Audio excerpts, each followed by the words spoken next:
Kita langsung masuk. Ini hari Minggu ya, kita akan coba buat forecast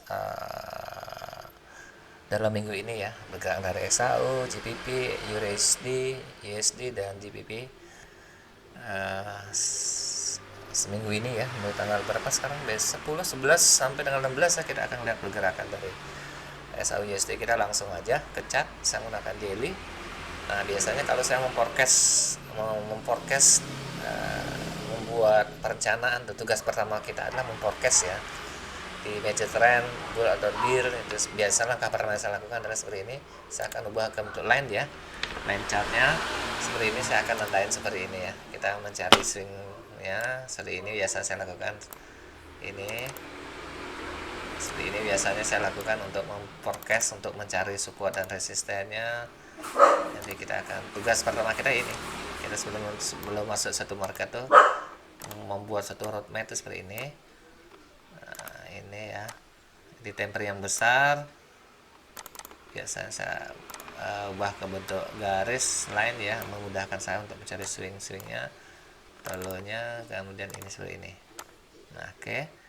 Setelah itu ini daily ya, setelah itu saya akan menghubungkan titik-titiknya tadi, itu yang sehingga tahu kita menjadi support dan resisten yang kuat seperti ini. Biasa kita langkah-langkah saya lakukan di time frame yang lebih besar untuk melihat yang lebih panjang. Oke, kita sudah ketemu, dan ini kita ada titik satu ketemu di sini ya, dan terakhir ada di sini ya, support ini mau ditembus kemarin nggak jadi ya. Oke, ini gambaran kita sudah memapping area, membuat suatu roadmap ya. Memang goal XAU USD di time frame lebih besar, daily itu trennya masih bearish, ditandai dengan beberapa MA yang saya pasang, MA 21, 34, 90 dan 200 tuh masih di bawah MA itu, artinya tren itu masih bearish. Itu MA yang saya gunakan adalah angka-angka penting dalam suatu Fibonacci ya. Itu saya bisa turun di 4 jam. Oke, di 4 jam saya ketemu. Oke, saya bisa ubah jadi untuk candle. Nah, seperti ini ya. Suppose saya udah ketemu tadi di daily-nya support resistennya. Kemudian saya ubah lagi, sudah ada ketemu seperti ini ya. Nah, terus saya di frame yang lebih kecil, di tempat saya mencari support resisten lagi seperti ini. Oke, nah ini ya. Oke, dekat ya. Oke, seperti ini. Nah, kita coba mapping ya. Oke, di time frame yang lebih di time frame 4 jam kita sudah menemukan support resisten juga. Dan kalau kita tandain, nah seperti ini misalnya, ya, urutan saya biasa buat mana ini ya, swingnya di sini ya. Kita menandain, tugas kita memang seperti ini sebelum trading tuh nandain ya, seperti ini. Oke, artinya apa? Ini tidak mampu naik lagi ya, tertahan, dia tidak mampu menembus area ini. Kita sampai ini mengurutkan ya, terus ini terjadi rasa duit selama ya, dan akhirnya goal jatuh ya. Nah, itu cerita yang sudah terjadi, dan dia tentu membuat low yang lebih rendah lagi. Oke, di temper jam kita sudah tahu, dan goal memang jatuh sekali. Nah, tugas kita sekarang setelah terjadi ini kenapa? Tentu sudah kita tahu memang goal ini masih bearish. Artinya kita langsung sell tidak. Kurang bijak kalau kita sell sekarang. Betul, kita tahu sudah trend itu masih bearish. Kita mencari posisi sell yang banyak, atau kedua kita bisa memanfaatkan counter trend. Ada dua pilihan ya. Jadi bisa memanfaatkan counter trend, itu harus hati-hati banget dengan SL yang begitu ketat. Kedua itu kita menunggu posisi harga koreksi. Koreksinya daerah mana? Nanti kita bisa hitung pakai Fibonacci misalnya.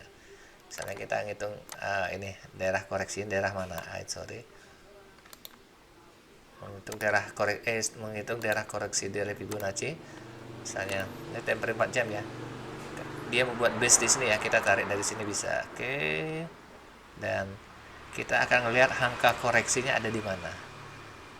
Di sini harusnya ada satu lagi. Ini kita nanti akan ngelihat di sini ya, angka koreksinya golden ratio daerah sini. Oke.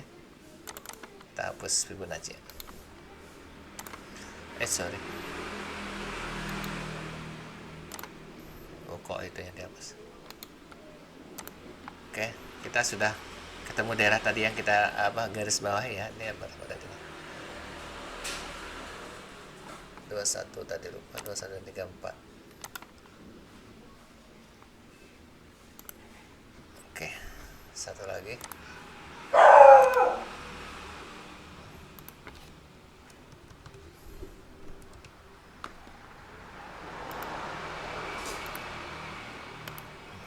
Oke, ini di temper 4 jam kita juga sudah membuat sebuah resisten dan ini ya.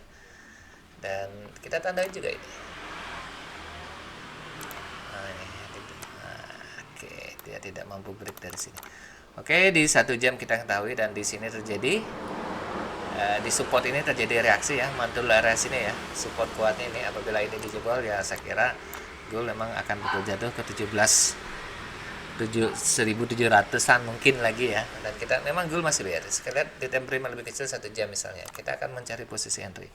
Oke, 1 jam biasanya time frame yang lebih kecil kita akan melihat pola-pola yang terjadi di SAU ya, pola-pola yang terjadi di SAU. Nah, seperti ini ya, kemarin 4 break structure belum ya, kalau kalian lihat ini belum, dia kembali.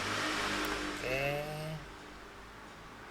ini break koreksi, dan saya sih ngelihat peluang kita bisa melakukan counter trend ya. Kita bisa manfaatkan, saya bilang manfaatkan momentum misalnya sampai target sini tuh kita masih dapat berapa pit ini, 200 pitan loh ya, pitan 1 jam. Dengan SL kita ada di sini, SL kita ada di sini, berarti enggak, jadi perbandingannya masih masuk ya, paling enggak daerah sini.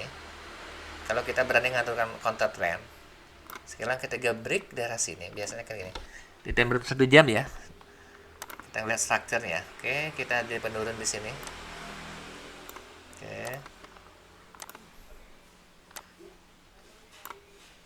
Oke, apakah terjadi pola seperti ini?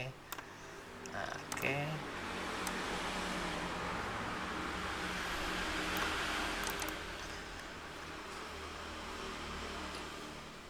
Misalnya kalau template kita turunin di 30 menit, apakah terjadi peluang? Oke, 30 menit. Ya, jadi 30 menit gold masih bermain di area sini ya. Gold bersihar ini kita kurung aja daerah sini. Nah, kita kurung. Kita kurung area sini ya. Oke. Jadi saya melakukan ini counter trend ya. Kita melakukan counter trend apabila gold break dari sini. Biasanya gold break dari sini ya. Kita lihat nanti akan juga tidak ada market tuh. Saya bilang kalau terjadi penurunan pasti terjadi koreksi ya. Koreksinya kita kan bisa hitung tadi pakai Fibonacci di golden ratio-nya di 50 atau di apa tadi saya bilang itu golden ratio yang kita bisa gunakan untuk menghitung dari koreksinya. Oke, saya kalau ada kemungkinan di sini terbentuk pola-pola di sini ya. Price action ada di tempered 30 menit. Misalnya break area sini, gold break sel sini. Ketika dia break, biasanya break. Ini catat saya break. Terus dia akan koreksi lagi biasanya. Dan saya akan ngambil peluang ini counter trend daerah sini. Ini untuk gold ya. Sempatkan. Saya akan lihat price actionnya nanti. Ini peluang entry kita. Oke, ini untuk buy ya.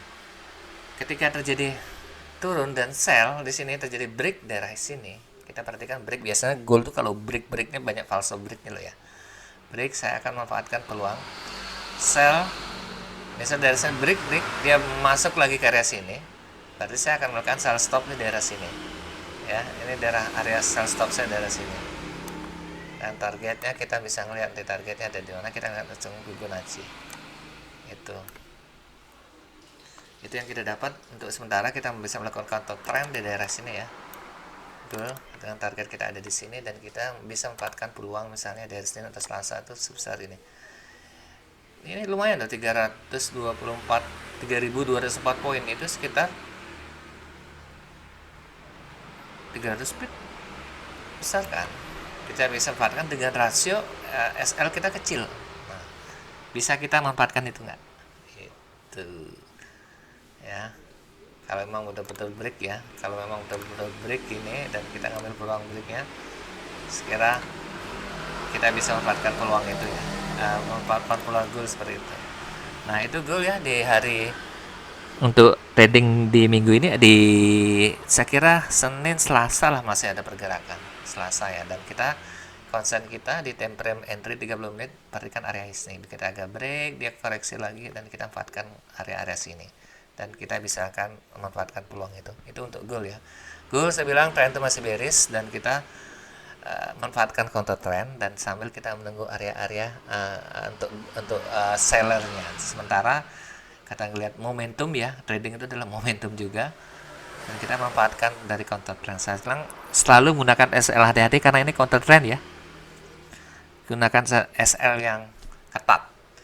Oke, goal untuk hari ini untuk trading mungkin Senin sampai Selasa kita ngeliat pergerakan, dan Senin mungkin masih sehat dan kita bisa manfaatkan dari counter trend. Oke, thank you, terima kasih banyak.